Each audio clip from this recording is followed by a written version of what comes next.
seluruh kehidupan kami di bawah otoritas kuasa Dawah Elohim. Biarlah Tuhan firman-Mu yang akan menyatakan karya-Mu bagi kami. Kemudian diam kami selipkan telinga dan hati kami. Kami mohonkan dan Engkau memperlengkapi kami dengan pengetahuan surgawi, dengan hikmat dan pengertian, agar supaya kami dapat mengerti setiap firman yang tertulis ini seturut dengan apa yang Engkau inginkan. Nyatakan karya-Mu, pimpinan ambil alih berotoritas Engkau di tengah-tengah kami, sehingga baik hamba-Mu yang menyampaikan, kami semua yang mendengarkan, kami boleh sama-sama diberkati oleh Dawah Elohim. Dalam nama Yesus Sang Mesias kami. Haleluya. Amin.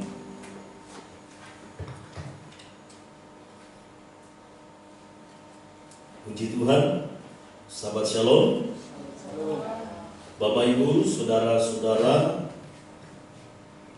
hari Sabat ini kita masih dalam pembahasan mengenai kemah suci atau misyan. Kalau hari Sabat yang lalu kita sudah berbicara tentang pintu gerbang dari kemah suci, maka hari ini kita akan masuk dalam pembahasan tentang mezbah korban bakar. Nah, saudara-saudara, mezbah itu dalam pengertian umum adalah suatu struktur atau tempat yang ditinggikan untuk mempersembahkan korban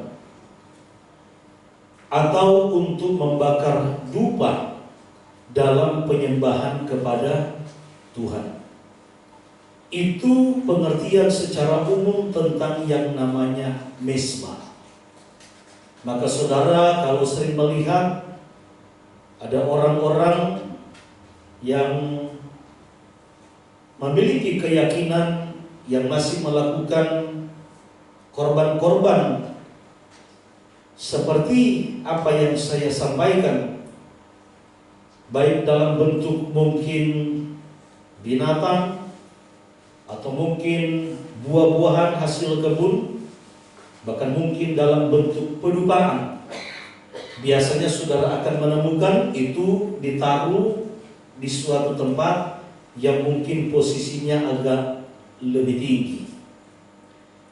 Tetapi Bapak Ibu Saudara yang dikasihi Tuhan, kata Ibrani itu sendiri, kata Ibrani yang dipakai untuk menerjemahkan mezbah itu dipakai dengan kata misbeah. Jadi sekali lagi kata Ibrani, kata Ifrim yang dipakai untuk menerjemahkan mezbah itu dipakai dengan kata misbeah, yang berasal dari kata dasar sabah. Jadi bukan safah, tetapi sabah. Sabah itu sendiri artinya adalah pembantaian atau penyembelihan. Untung sabah bukan safah. Kalau safah artinya pembantaian, aduh, ngeri sekali. Karena anak saya namanya Safah. Tetapi ini sabah. Jadi kata dasar dari misbeah itu adalah sabah atau safah, yang artinya adalah pembantaian atau penyembelihan.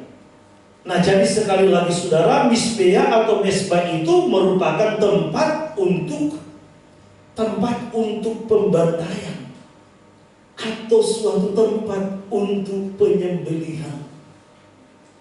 Maka kita akan melihat bagaimana tokoh-tokoh di dalam kitab suci ketika mereka mempersembahkan suatu korban kepada Tuhan, pasti pasti berhubungan, pasti berkaitan erat dengan yang namanya mezbah. Di dalam kitab Bereshit atau Kejadian pasal 8 ayat 20, tolong satu orang baca. Lalu Noah mendirikan mezbah bagi Yahweh dan segala binatang yang tidak haram, dan dari segala burung yang tidak haram diambilnya beberapa ekor, lalu dia mempersembahkan korban bakaran di atas mezbah itu. Nah, Noah, kata firman Tuhan, menyembelih korban, menyembelih binatang untuk dipersembahkan kepada Tuhan. Di mana dipersembahkan korban yang disembelih tadi yang ditujukan untuk Tuhan di atas mezbah.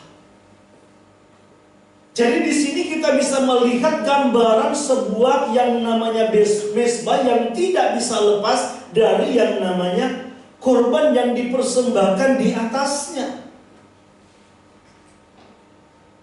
Sekalipun di dalam kitab Bereshit pasal yang keempat, peristiwa cerita tentang Kain dan Abel waktu mempersembahkan korban, memang di situ tidak ditulis secara detail. Tidak ada ayat secara eksplisit yang menjelaskan bagaimana mekanisme ketika mereka mempersembahkan korban kepada Tuhan. Tetapi dari apa yang kita baca dari peristiwa Noah, bahwa ternyata apa yang dipersembahkan itu kepada Tuhan, sesuatu yang dipersembahkan kepada Tuhan, itu tidak bisa lepas dari yang namanya peran sebuah mezbah. Maka jangan heran saudara-saudara, di dalam kitab Kejadian pasal 12 ayat 7 sampai yang ke-8, Kejadian 13 ayat yang ketiga, dan Kejadian 12 ayat 9 sampai yang ke-13, saudara akan menemukan di sana bagaimana seorang Abraham, dia membangun mezbah dan mempersembahkan korban kepada Tuhan. Bukan cuma Abraham. Kalau saudara lihat di dalam kitab Bereshit atau Kejadian pasal 26 ayat yang ke-23 dan ayat yang ke-25, saudara akan menemukan anak daripada Abraham yang bernama Yitzhak. Dia pun mempersembahkan korban kepada Tuhan di atas mezbah yang dia buat, mezbah yang dia bangun. Lalu kemudian di dalam kitab Bereshit atau Kejadian 33 ayat 18 dan ayat yang ke-20 dan Kejadian 35 ayat 1, ayat 3 dan ayat yang ke-7. Karena kalau baca ayat-ayat ini memakan waktu, saudara. Nanti penjelasan hari ini tentang mezbah korban bakaran gak selesai lagi. Nah, jadi sekali lagi saudara, kalau saudara baca ayat-ayat yang saya sebutkan tadi, saudara akan menemukan di sana bagaimana keturunan daripada Abraham dan Yitzhak yang bernama Yakub, dia membangun sebuah mezbah untuk Tuhan dan mempersembahkan korban kepada Tuhan. Bahkan dalam Parasha pun yang kita baca, ketika orang Israel memberontak terhadap Tuhan dan membangun membuat yang namanya patung lembu emas, firman Tuhan katakan bahwa mereka menyembelih lembu dan mempersembahkan korban itu kepada yang namanya si ilah yang mereka buat, yaitu lembu asing. Nah, ketika mereka mempersembahkan korban, pasti mereka akan membuat suatu mezbah, suatu wadah, suatu tempat untuk mereka persembahkan korban itu. Bahkan saudara-saudaraku, di dalam kitab Keluaran pasal yang ke-17 ayat 15 sampai yang ke-16 dan kitab Keluaran 24 ayat 4 sampai yang ke-8, saudara akan menemukan di sana bagaimana seorang Mose membangun sebuah mezbah dan mempersembahkan korban untuk Tuhan. Nah, jadi saudara, kita bisa melihat di sini bahwa ternyata yang namanya persembahan korban kepada Tuhan yang dipersembahkan di atas mezbah ini sudah dibawa turun-temurun dari nenek moyang mereka. Bahkan bisa saja kemungkinan besar itu dilakukan dari manusia pertama yang diciptakan oleh Tuhan, yang Dia tempatkan di Taman Eden. Dan akhirnya ketika mereka memberontak, ketika mereka jatuh di dalam dosa, mereka diusir keluar dari taman Tuhan atau Taman Eden itu. Jadi hal yang seperti itu sudah ada sejak dulu kala. Tradisi seperti itu sudah ada sejak dulu kala.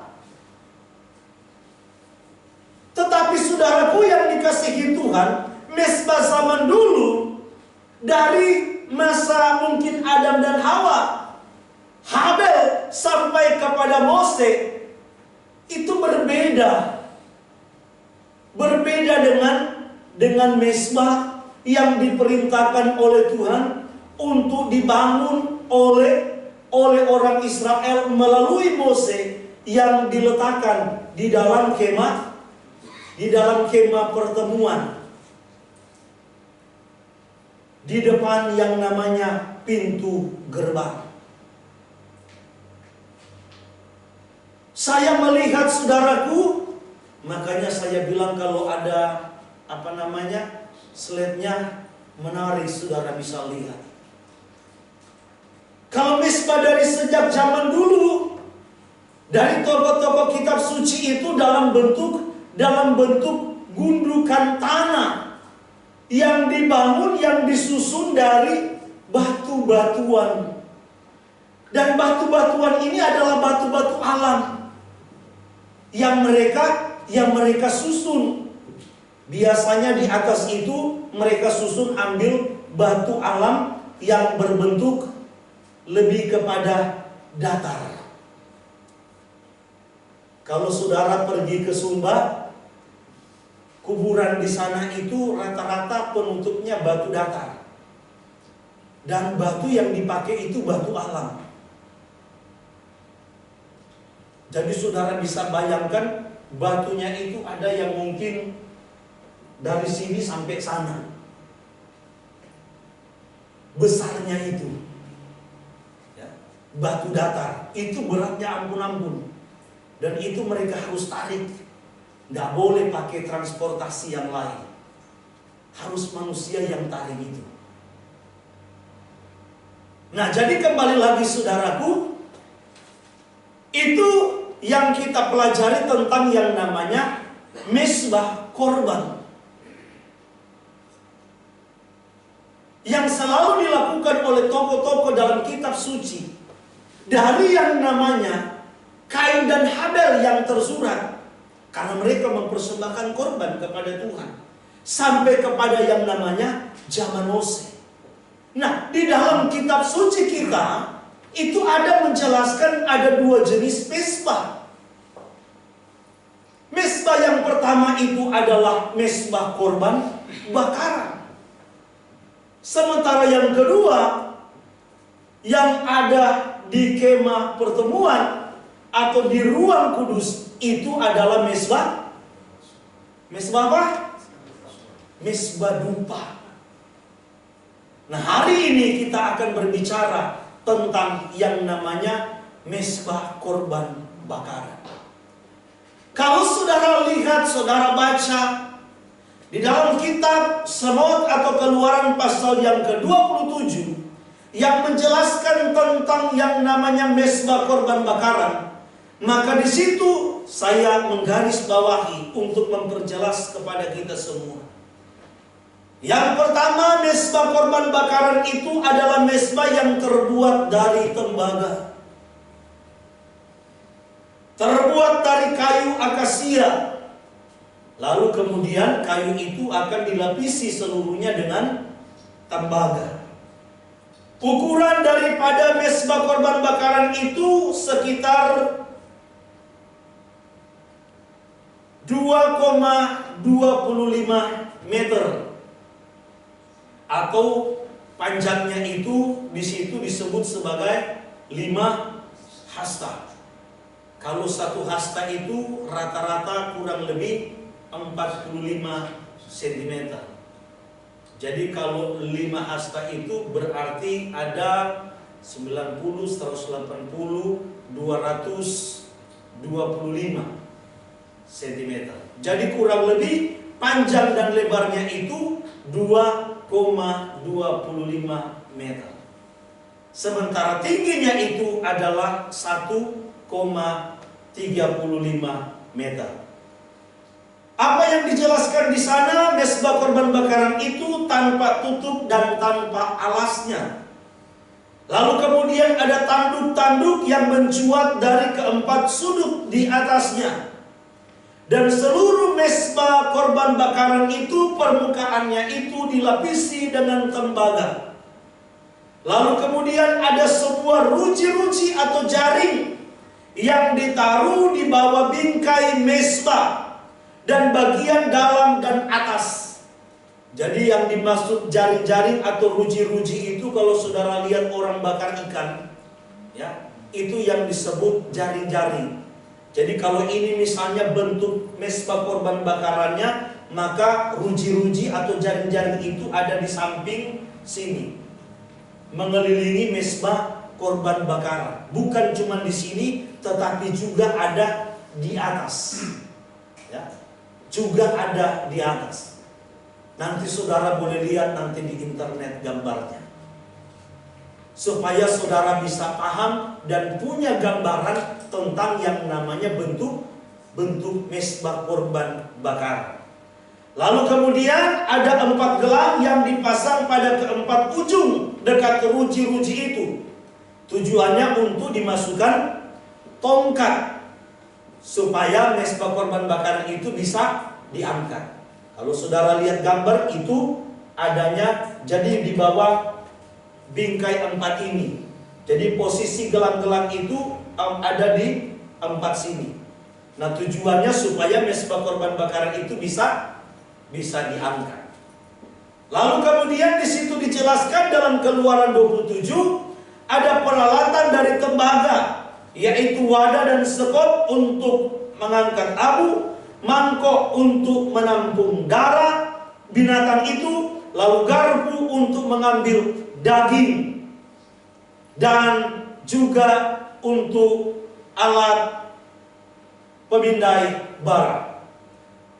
Jadi ini yang terkait dengan yang namanya mesbah korban bakaran. Nah, saudara kembali lagi kepada apa yang sedang saya bahas. Nanti kita akan lihat bersama bahwa mesbah korban bakaran ini tidak lain, ini menggambarkan tentang Yeshua HaMashiach. Apa yang saya sebut tadi dari segi ukuran saja, kata firman Tuhan, panjangnya, lebarnya itu kurang lebih 2 meter lebih, 2 meter 25 cm. Nah, tingginya itu 1 meter 35 cm. Itu tingginya. Ya, mungkin kurang lebih ya segini. Ya, saya nggak tahu tinggi daripada Imam Aharon itu seberapa tinggi. Tetapi rasanya saudara, kalau misalnya kita mau membakar sesuatu di atasnya, kalau saya yang hobi biasanya bakar ikan, sepertinya kalau posisi tempat pembakaran itu agak lebih tinggi, itu sepertinya kita sulit. Sehingga kalau saudara baca di dalam kitab, Pak Rende tolong baca dulu Imamat pasalnya yang ke-9 ayat 22. Imamat pasal 9 ayat 22. Aharon mengangkat kedua tangannya atas bangsa itu, lalu memberkati mereka. Kemudian turunlah ia secara mempersembahkan korban penghapus dosa, korban bakaran dan korban keselamatan. Nah, setelah katanya Imam Aharon itu selesai mempersembahkan korban bakaran dan korban keselamatan, maka firman Tuhan bilang turunlah ia. Tidak mungkin Imam Aharon naik di atas mezbah korban bakaran. Berarti saudaraku, selain yang namanya mezbah korban bakaran itu berarti ada satu tangga.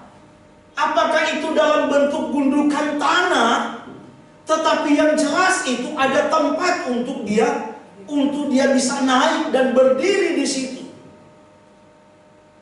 Di mana posisinya? Kita lihat, saudara, bahwa sedemikian rupa diatur mezbah korban bakaran itu yang ada di halaman kemah suci itu. Kalau saudara baca dalam kitab Imamat 1 ayat 11, tolong satu orang secara cepat. Imamat 1 ayat yang ke-11, ingat posisi mezbah korban bakaran itu persis ada di depan pintu gerbang. Dan pintu gerbang daripada kemah suci itu dia menghadapnya ke timur. Jadi menghadapnya ke sebelah timur. Sekarang kita akan lihat apakah tangga yang dimaksud, apakah dalam bentuk gundukan tanah tadi itu berhadapan dengan pintu. Jadi begitu masuk pintu gerbangnya, langsung di depannya ada tangganya. Nah, ini mezbah korban bakaran. Tolong satu orang baca. Haruslah ia menyembelihnya pada sisi mezbah sebelah utara di hadapan Yakut. Lalu haruslah anak-anak Aharon, imam-imam itu menyiramkan darahnya pada mezbah sekelilingnya. Itu ayat berapa? 11. Imamat 1 ayat 11. Coba ulang. Haruslah ia menyembelihnya pada sisi mezbah sebelah utara di hadapan Yakut. Jadi tempat menyembelih korban itu ada katanya di sebelah utara. Itu tempat menyembelih. Ya. Tempat menyembelihnya ada di sebelah utara. Kemudian ayat 16.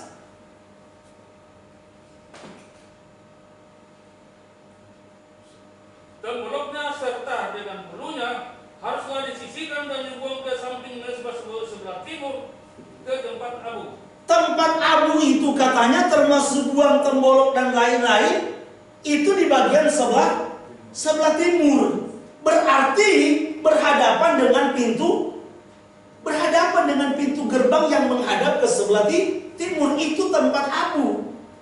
Jadi itu bukan tempat gundukan yang dibuat seperti tanah, tetapi itu tempat abu menurut apa yang kita baca.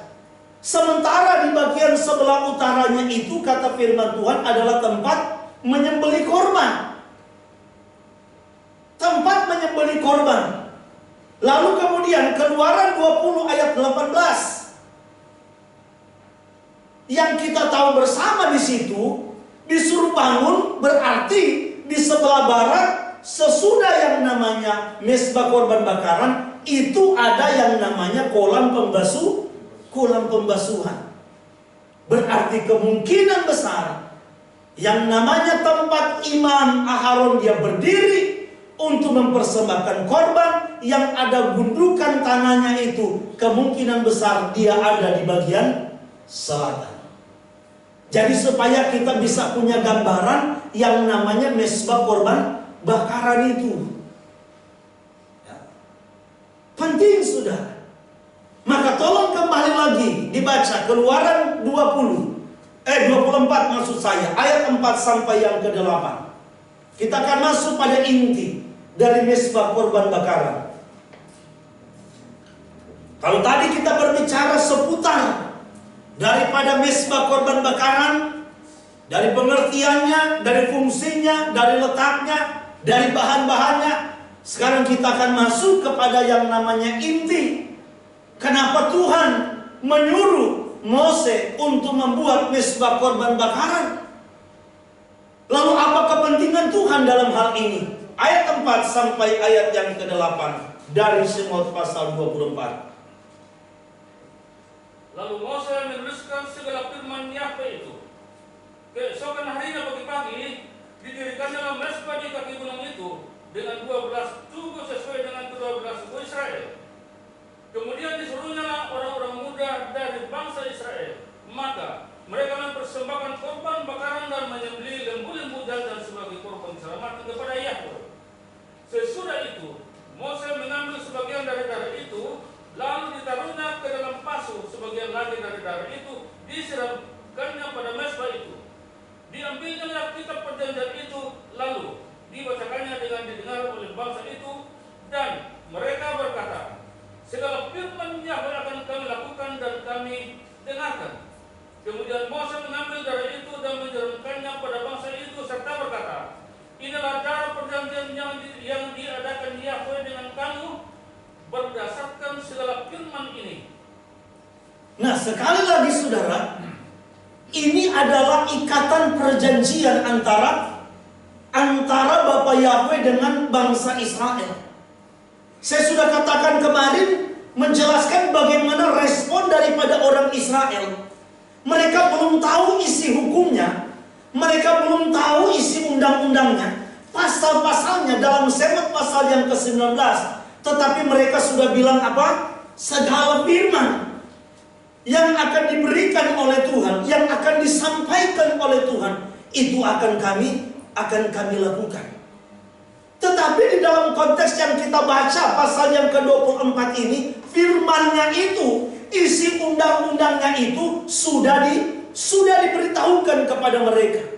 Tuhan ingin menegaskan kembali kepada mereka. Ini loh isi undang-undangnya. Ini loh isi hukum-hukumnya. Ini pasal-pasalnya. Lalu apa yang disampaikan orang Israel? Bahwa semua firman yang disampaikan oleh Tuhan itu akan kami taati, akan kami lakukan. Maka perjanjian antara kedua pihak inilah lalu kemudian disahkan, dimeteraikan. Kalau kita sekarang perjanjian dua pihak atau lebih, itu pasti ada materainya. Materai yang diakui oleh negara, ya. Itu materai yang mensahkan perjanjian, itu adalah materai. Nah, dalam konteks Semot pasal yang ke-24 yang mensahkan perjanjian antara orang Israel dengan Bapa Yahweh, itu adalah darah. Kalau saudara baca dari kitab Semot pasal yang ke-1 dan seterusnya tentang korban yang dipersembahkan, garis bawahi apapun jenis binatangnya. Sekali lagi saudara, apapun jenis binatangnya, apakah itu kambing, apakah itu domba, apakah itu lembu, selalu penekanannya harus tidak bercacat celah. Harus tidak bercacat celah. Nah, ketika orang Israel menyetujui kesepakatan itu, ketika Tuhan bilang, aku akan menjadi Tuhanmu, engkau akan menjadi harta kesayanganku, engkau akan menjadi umatku, tetapi segala firman yang aku sampaikan engkau harus lakukan dengan setia. Kami siap laksanakan itu. Maka disahkan oleh Moses perjanjian itu melalui yang namanya korban. Yang darahnya, kata firman Tuhan yang kita baca tadi, sebagian dari darah itu dipercikan ke atas mezbah, lalu kemudian sebagian dari darah itu dipercikan kepada seluruh orang Israel, kepada seluruh bangsa Israel. Muncul pertanyaan bagi kita, apakah Tuhan tidak tahu bahwa toh pada akhirnya bangsa ini akan juga mengingkari ikatan perjanjian itu? Apakah Tuhan yang disembah oleh orang Israel yang bernama Yahweh Sebaot, Tuhan semesta alam, Dia El Shaddai yang maha kuasa, apakah Dia tidak tahu bahwa toh juga nanti berjalan dengan waktu engkau pun akan mengingkari? Karena Tuhan sudah tahu satu saat mereka pasti akan ingkari. Maka tidak heran Dia memerintahkan Moses untuk membangun sebuah miskan itu, dan di dalamnya ada yang namanya mezbah korban bakaran. Kenapa saudara? Karena disitulah nanti dosa mereka akan diselesaikan. Disitulah segala kesalahan mereka akan diselesaikan. Maka saudaraku, saya mau katakan kepada kita, jangan kita memiliki sebuah anggapan atau membuat sebuah gambaran bahwa mesbah korban bakaran itu adalah suatu tempat yang indah. Jangan kita beranggapan saudara bahwa mesbah korban bakaran yang ada di Miskan itu, di halaman, di belakang pintu gerbang itu tempat yang menyenangkan. Jangan saudara. Saya hari ini mau menggambarkan kepada kita tentang mesbah korban bakaran, bahwa itu adalah tempat yang sangat mengerikan. Tempat yang sangat tidak menyenangkan. Kenapa? Karena kalau kita lihat apa yang disampaikan oleh Imamat pasal yang ke-1, Imamat pasal yang ke-3, Imamat pasal yang ke-4, di sana ada yang namanya korban bakaran. Di sana ada yang namanya korban keselamatan. Bahkan di sana ada yang namanya korban penghapus dosa. Di dalam kitab, kalau saudara baca di dalam kitab Bilangan pasal yang ke-28, di situ saudara akan menemukan ada yang namanya korban pagi dan korban petang. Ingat saudaraku, semua korban itu harus disembelih. Sekali lagi saudara, semua korban itu harus disembelih di dalam yang namanya areal miskan tadi, kemah suci tadi, yang terdiri dari halaman, ruang kudus dan ruang maha kudus. Sebagaimana tadi yang kita baca, tempat penyembelihan itu ada katanya di sebelah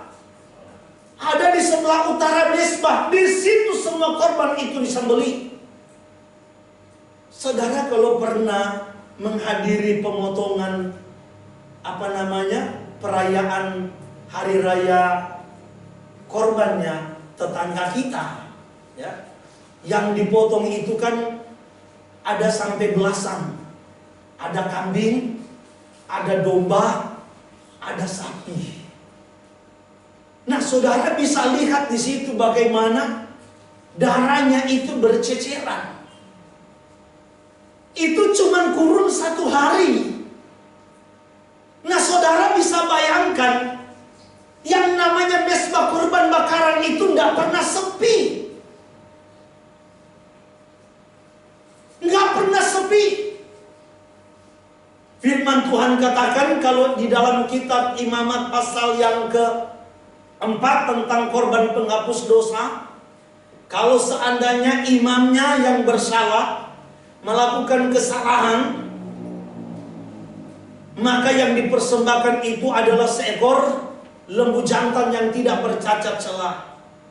Kalau seandainya umat yang bersalah, maka sama, yang disembelih, yang dipotong itu juga adalah lembu jantan yang tidak bercacat celah. Kalau misalnya pemuka yang bersalah, maka yang dipotong itu adalah seekor kambing jantan yang tidak bercelah. Kalau misalnya rakyat jelata, maka yang dipotong itu, yang disembelih adalah kambing betina yang tidak bercacat celah. Belum lagi yang saya bilang, Bilangan 28 ada korban petang, ada korban pagi, ada korban petang. Belum lagi yang namanya korban hari raya, sebagaimana yang diperintahkan oleh Tuhan. Firman Tuhan katakan saudara di dalam kitab Imamat 6 ayat yang ke-12 sampai 13, tolong satu orang baca. Bagaimana anak dari imam Aharon itu harus menjaga api yang ada di atas mesbah korban bakaran. Setiap hari mereka harus jaga supaya api itu jangan sampai padam. Silakan. Api yang di atas mesbah itu harus dijaga supaya terus menyala, jangan dibiarkan padam. Tiap-tiap pagi imam harus menaruh kayu di atas mesbah, mengatur korban bakaran di atasnya, dan membakar segala lemak korban keselamatan di sana. Harus dijaga supaya api tetap menyala di atas mesbah, janganlah dibiarkan padam. Nah, jadi saudara-saudaraku yang dikasihi Tuhan, Inilah gambaran daripada mezbah korban bakaran. Firman Tuhan katakan dalam kitab Imamat pasalnya yang keempat, seorang yang bersalah, maka dia akan membawa korban kepada Tuhan. Ketika saudara korban itu dia bawa, maka kata firman Tuhan, orang itu harus menumpangkan tangannya kepada korban yang akan dipersembahkan, yang akan disembelih. Si korban ini nggak bersalah. Yang diambil pun yang tidak bercacat celah. Mungkin bahasa kita yang paling bagus. Diambilnya yang paling baik, nggak boleh ada cacatnya, nggak boleh ada kurangnya. Harus yang terbaik. Kalau kita mau jujur, kalau kita hanya sekedar, ini kan bicara korban pengganti. Saudara bisa bayangkan kalau kita jalankan nalar kita. Lu yang punya dosa, gua yang punya salah. Tetapi salah gua, dosa gua yang ditanggung ini adalah domba, kambing atau lembu atau si korban yang tidak tahu apa-apa, yang tidak ada salah apa-apa. Si korban ini, si domba inilah yang harus menanggung. Maka jangan heran saudaraku, mekanisme persembahan korban penghapus dosa, yang berdosa itu harus menumpangkan tangan atas apa yang akan dia persembahkan. Lalu bukan imam, kalau saudara baca, bukan imam besarnya yang menyembelih domba itu, tetapi si berdosa itu yang melakukan kesalahan itu yang harus menyembelih. Maksudnya apa? Supaya kamu bisa saksikan sendiri, supaya kamu bisa lihat sendiri bagaimana menderitanya korban yang tidak bersalah itu. Lembu yang tidak bersalah, kambing yang tidak bersalah, domba yang tidak bersalah. Akibat kesalahanmu, dia yang harus mati, dia yang harus menderita. Inti daripada sistem korban itu, saudaraku, bukan soal masalah ganti rugi, tetapi supaya orang Israel sadar dan insaf, supaya mereka tidak melakukan dosa lagi, supaya mereka tidak melakukan kesalahan lagi. Itu intinya. Bukan soal masalah ganti rugi. Kalau lu bikin salah, lu tinggal bawa penggantinya. Bukan. Inti daripada yang namanya korban pengganti tadi sebenarnya supaya orang Israel sadar dan insaf. Makanya kenapa di dalam kitab Yesaya tadi, kitab para nabi tadi, pasal yang pertama yang kita baca, Tuhan bilang, aku telah muak dengan segala korbanmu. Aku jijik melihat persembahanmu. Karena orang Israel gak sadar. Mereka gak paham, mereka gak tangkap apa yang menjadi maksud dan maunya Tuhan. Yang Tuhan inginkan ketika mereka menyembelih itu, mereka tahu, mereka sadar. Bayangkan, domba yang tidak bersalah, binatang yang tidak ada salahnya harus menanggung kesalahan dari manusia.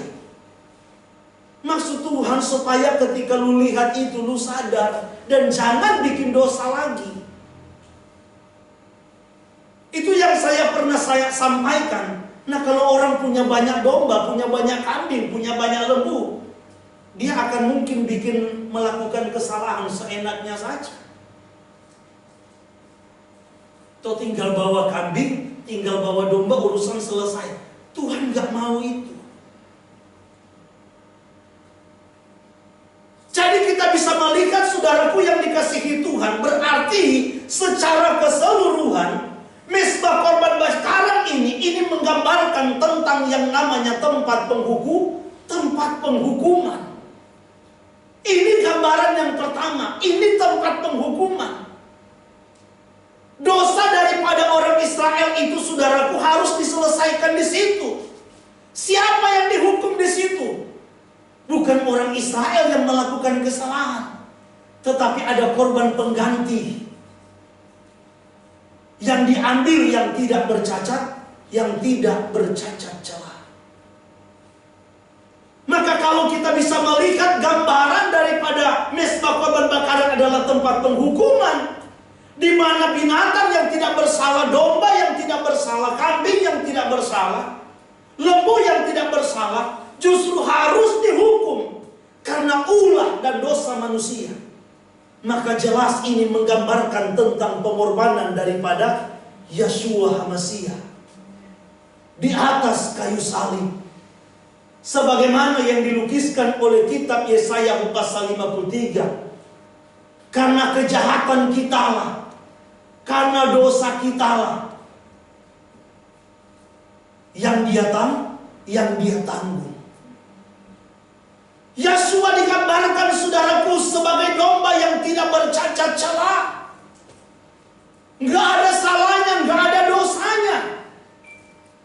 Tetapi dia harus rela mati untuk menggantikan manusia yang telah berbuat dosa.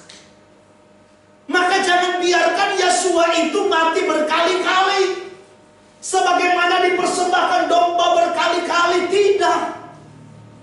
Seharusnya manusia kita yang telah ditebus oleh pengorbanan Yeshua HaMashiach, harusnya kita sadar.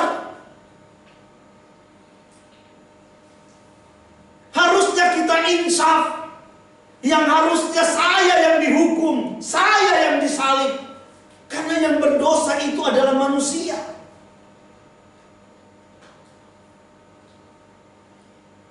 Kita ini manusia yang memang sudah berkodrat dosa. Aku diperanakan di dalam dosa, kata Tehillim, kata Daud dalam Mazmurnya. Upah dosa ialah maut, dan semua manusia telah berbuat dosa. Kita ini, saudaraku, sudah berkodrat dosa. Sekalipun ada yang mungkin merasa, tapi kan saya dosa apa?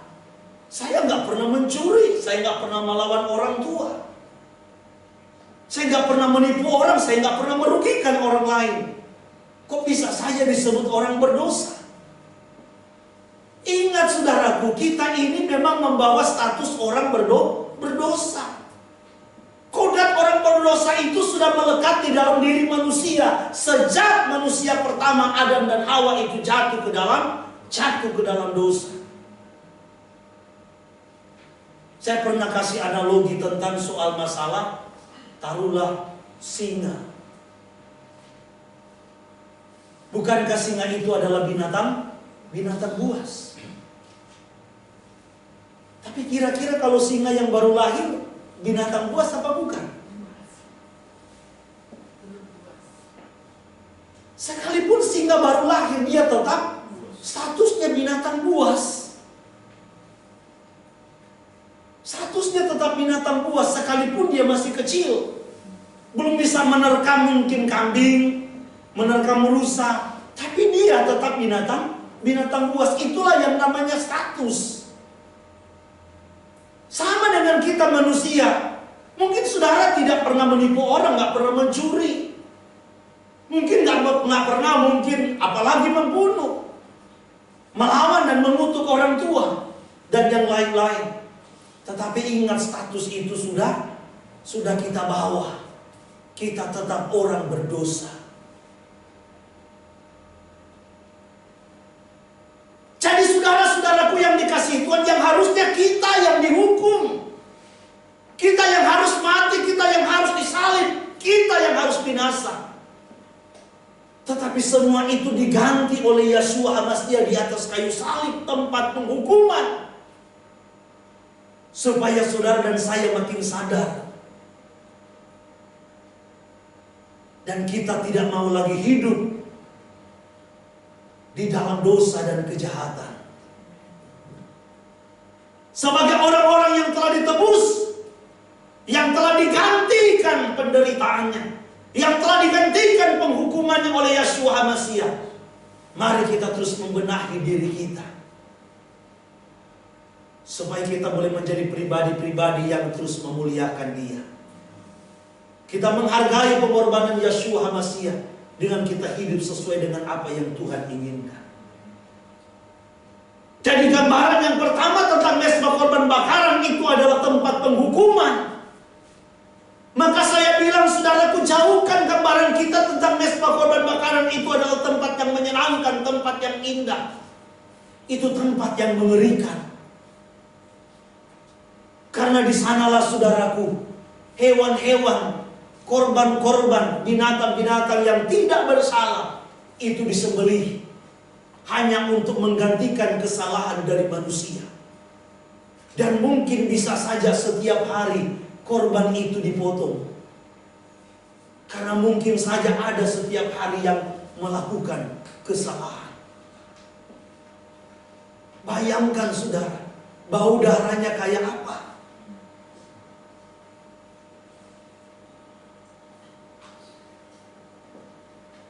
Gambaran yang kedua tentang mezbah korban bakaran itu bukan hanya tempat penghukuman, tetapi mezbah korban bakaran itu juga adalah tempat di mana orang Israel bisa mempersembahkan sebuah korban bakaran, korban keselamatan untuk menyenangkan hati Tuhan.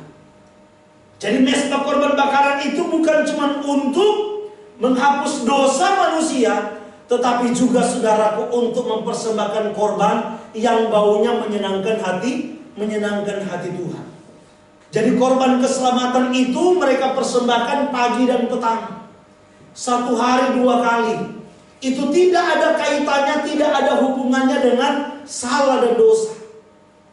Tetapi ini memang sebuah perintah yang harus mereka lakukan sebagai sesuatu bau-bau yang menyenangkan hati Tuhan. Maka kenapa apinya harus dijaga oleh anak-anak daripada imam? Supaya dagingnya itu bisa menimbulkan satu aroma yang harum. Kalau saudara yang biasanya suka bakar-bakar ikan atau bakar daging, ya, memang apinya harus mantap. Kalau apinya mantap, nah aromanya pun pasti mantap. Tapi kalau apinya nggak mantap, saudara, ya, memang aromanya justru tidak enak, ya. Tapi apalagi kalau kita bakar ikan kan, waduh, siram minyak, jadi dari minyak yang jatuh itu tambah apinya makin gede, wah itu mantap punya. Sudah gitu minyaknya udah pakai bumbu lagi. Nah, jadi sekali lagi, saudaraku, ini gambaran mezbah yang kedua, fungsi mezbah yang kedua. Jadi bukan sebagai tempat penghukuman, tetapi di situ juga sebagai tempat untuk mempersembahkan korban yang menyenangkan hati Tuhan. Maka saya mau katakan kepada kita hari ini, saudara, persembahan korban yang kita persembahkan kepada Tuhan hanya bisa menyenangkan hati Dia kalau melalui pengorbanan Yeshua. Kalau melalui pengorbanan Yeshua HaMashiach. Kalau didahului dengan yang namanya korban pendamaian tadi, korban pengganti tadi yang sudah dilakukan oleh Yeshua HaMashiach, maka korban keselamatan yang dipersembahkan sebagai bau yang harum di hadapan Tuhan itu benar-benar dapat menyenangkan hati Tuhan. Kalau tidak, maka itu tidak akan ada artinya. Tanpa ada, sekali lagi saudaraku, persembahan yang saya sampaikan tadi, korban penghapus dosa, korban penghapus salah, maka korban bakaran, korban keselamatan itu tidak mungkin menyenangkan hati Tuhan. Karena yang Tuhan inginkan adalah bagaimana kita hidup kudus di hadapan Tuhan, hidup terpisah, hidup bersih, hidup suci di hadapan Tuhan. Maka supaya kita menjadi suci, supaya kita menjadi bersih, maka harus didahului dulu dengan persembahan korban penghapus salah, penghapus dosa. Supaya ketika mempersembahkan korban keselamatan, korban bau-bau untuk menyenangkan hati Tuhan, maka itu bisa diterima oleh Tuhan. Itu yang Tuhan inginkan. Maka tanpa melalui pengorbanan Yeshua HaMashiach tidak mungkin bisa. Di dalam kitab Ifrin pasalnya yang ke-10 ayat yang ke-10, tolong satu orang baca.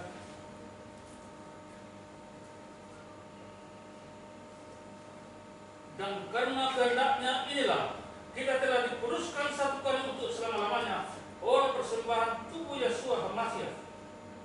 Jadi sekali lagi saudaraku, kita dikuduskan katanya, kita dibersihkan, kita disucikan melalui pengorbanan Yeshua HaMashiach. Jadi harus melalui dia dulu.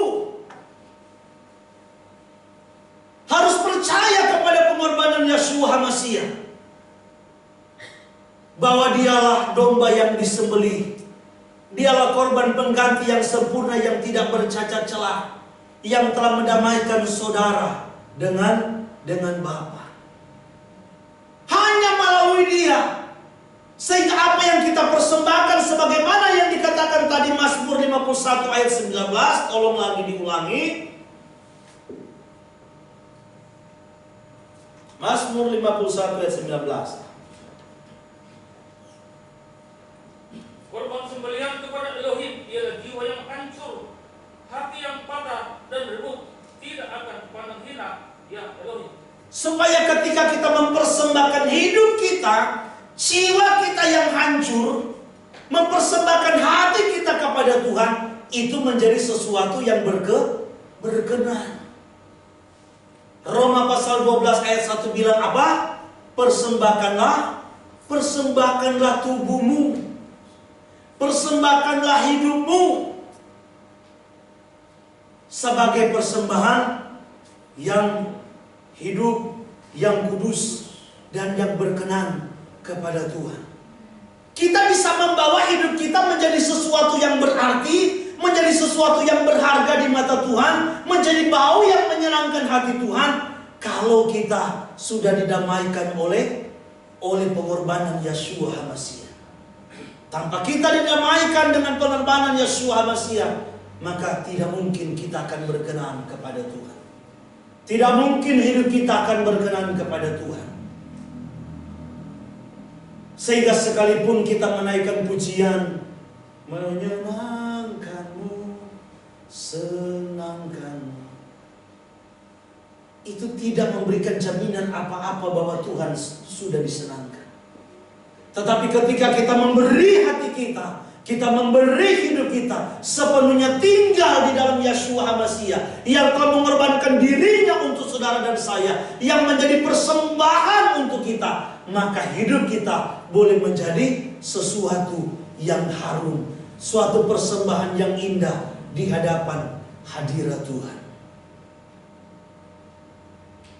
Maka biarlah segala sesuatu pergerakan kita, aktivitas kita, apapun yang kita mau perlakukan di dalam hidup ini, maka berikanlah itu, persembahkanlah itu, lakukanlah itu, seolah-olah kita lakukan hanya untuk hormat, kemuliaan bagi nama Tuhan. Amin. Ingat, hidup kita di dunia ini, saudaraku, kita harus punya visi utama. Kita harus punya agenda utama. Agenda kita utama, visi kita utama adalah bagaimana supaya Tuhan disenangkan. Karena yang memberikan jaminan kita itu kepada kita itu adalah Dia pemilik, Dia pencipta, Dia penguasa atas alam semesta. Dia yang memberikan jaminan bagi hidup saudara dan saya. Sehingga dalam menghadapi situasi-situasi sekarang, waspada kita boleh. Kalau kita ada rasa cemas, ada kekhawatiran, ada ketakutan, itu kodrat kita manusia, hal yang wajar. Tetapi jangan berlebihan. Kalau saya sudah berdiri di sini mau sentuh mimbar aja nggak berani, takut ada virusnya. Pegang mikrofon takut-takut, mau duduk saja takut-takut, semua serba takut. Kita lupa yang menjamin hidup kita adalah Yahweh Sebaot, Tuhan semesta alam. Kita lupa bahwa kita mau mati bukan karena nanti virus corona. Dengan mobil Corolla saja kita bisa mati. Dalam keadaan duduk tidur pun kita bisa mati. Sehingga kalau kita memahami kebenaran ini, maka kita akan berkata seperti Saul bilang, kalaupun aku hidup, aku mau hidup untuk melakukan hal yang menyenangkan hati Tuhan. Aku mau hidup untuk melayani Tuhan. Aku mau hidup hanya untuk mengabdi kepada Tuhan. Karena kalaupun aku mati, itu adalah keuntungan bagi kita. Amin. Sehingga kita nggak perlu takut dengan yang namanya kematian. Karena kematian itu adalah awal kebahagiaan bagi orang yang hidup dalam kebenaran. Tuhan kiranya memberkati kita semua. Biarlah melalui Midras hari ini kita boleh dapat memahami dan mengerti tentang makna mezbah korban bakaran.